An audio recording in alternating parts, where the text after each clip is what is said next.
السلام علیکم ورحمۃ اللہ وبرکاتہ۔ نحمد و نصلی علی رسولہ الکریم، اما بعد۔ دنیا میں رہنے والے لوگوں سے اگر آپ یہ سوال کریں کہ دنیا میں تمہاری بڑی بڑی خواہشات کیا ہیں، تو ان میں سے اکثر لوگ آپ سے یہ کہیں گے کہ میری ایک بہت بڑی خواہش یہ ہے کہ میرا ایک بڑا عالیشان سا گھر ہو۔ اور ہم دیکھتے بھی ہیں کہ لوگ اس گھر کو بنانے کے لیے، یعنی دنیا کے گھر کو بنانے کے لیے اپنی ساری زندگی لگا دیتے ہیں، اپنی ساری زندگی جمع پونجی لگا دیتے ہیں، دن رات ایک کر دیتے ہیں، یہاں تک کہ وہ بوڑھے ہو جاتے ہیں جب جا کے ان کے گھر بنتے ہیں، اور پھر اس گھر میں رہنے والے اور کوئی لوگ ہوتے ہیں، لیکن اس گھر کو بنانے کے لیے پتہ نہیں انہوں نے دنیا میں اچھے برے ہر قسم کے کام کیے ہوتے ہیں۔ آئیے آج میں آپ کو بتاتا ہوں ایک چھوٹا سا کام، اگر آپ دن میں روزانہ وہ کام کر لیں جس میں آپ کو مشکل سے 15 سے 20 منٹ لگیں گے،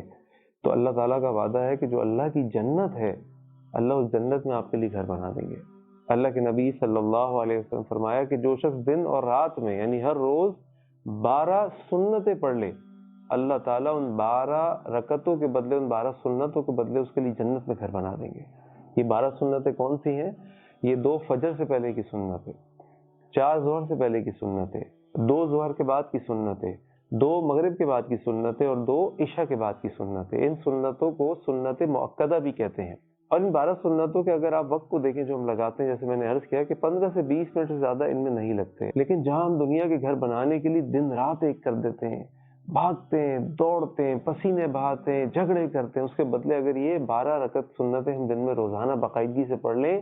تو دنیا کا گھر تو ہم جانتے ہیں کہ جنت کے گھر کے آگے کچھ بھی نہیں ہوگا، اور یہ دنیا کی زندگی ختم بھی ہو جائے گی، لیکن ہمیں جنت میں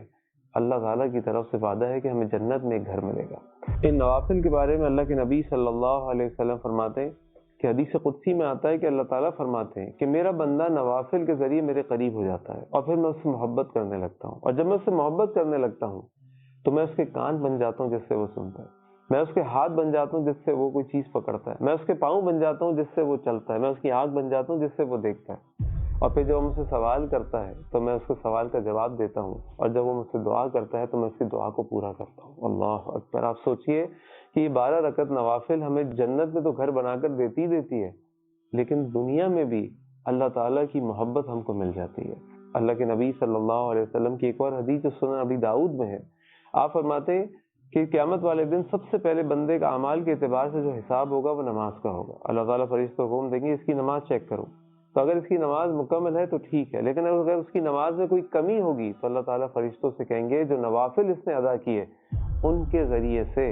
اس کی فرض نماز کی کمی کو پورا کر دو۔ یعنی یہ 12 رکعت نوافل سنتیں ہمیں جنت میں گھر بھی بنا کر دیتی ہیں، اللہ کی محبت بھی دلاتی ہیں، ہمارے فرائض میں کوئی کمی ہو جاتی ہے تو وہ بھی پورا کر کے دیتی ہیں۔ اور یہ بات بھی سن لیجئے کہ اللہ کے نبی صلی اللہ علیہ وسلم کی حدیث آپ نے فرمایا کہ گھر میں جب آدمی نوافل پڑھتا ہے تو اس کا اجر زیادہ ہے اس کے مقابلے میں کہ وہ مسجد میں پڑھتا ہے، اور اس کے کئی فوائد بھی ہیں۔ آپ گھر میں پڑھتے ہیں، اللہ کا نام لیتے ہیں، اللہ کے آگے سجدہ کرتے ہیں، آپ کے گھر میں خیر و برکت ہوگی۔ آپ جب گھر میں نماز پڑھتے ہیں تو آپ کے گھر والوں کو بھی اس کی نصیحت اور تلقین ہوتی ہے، اور جب آپ گھر میں نماز پڑھتے ہیں تو چھوٹے بڑے سب آپ کو دیکھتے ہیں، ان کے دل میں بھی شوق پیدا ہوتا ہے۔ ہم نے دیکھا ہے ہمارے گھروں کے اندر چھوٹے بچے ہوتے ہیں، 1 سال کے 1.5 سال کے، ماں باپ نماز پڑھ رہے ہوتے ہیں تو وہ بھی ان کا سجدہ کرنے لگتے ہیں، ان کے ساتھ ہاتھ باندھ کے کھڑے ہو جاتے ہیں، ان کو کچھ نہیں پتا، لیکن وہ منظر کتنا خوبصورت ہوتا ہے کہ ہمارے چھوٹے چھوٹے معصوم بچے اللہ کے آگے ہاتھ باندھ کے کھڑے ہوتے ہیں، ہمیں دیکھ کر وہ بھی سجدے میں چلے جاتے ہیں۔ تو نوافل اپنے گھروں میں پڑھیے، اور یہ 12 رکعت سنت مؤکدہ جو 12 نوافل ہیں یہ ضرور پڑھیے، تاکہ اللہ تعالیٰ ہمیں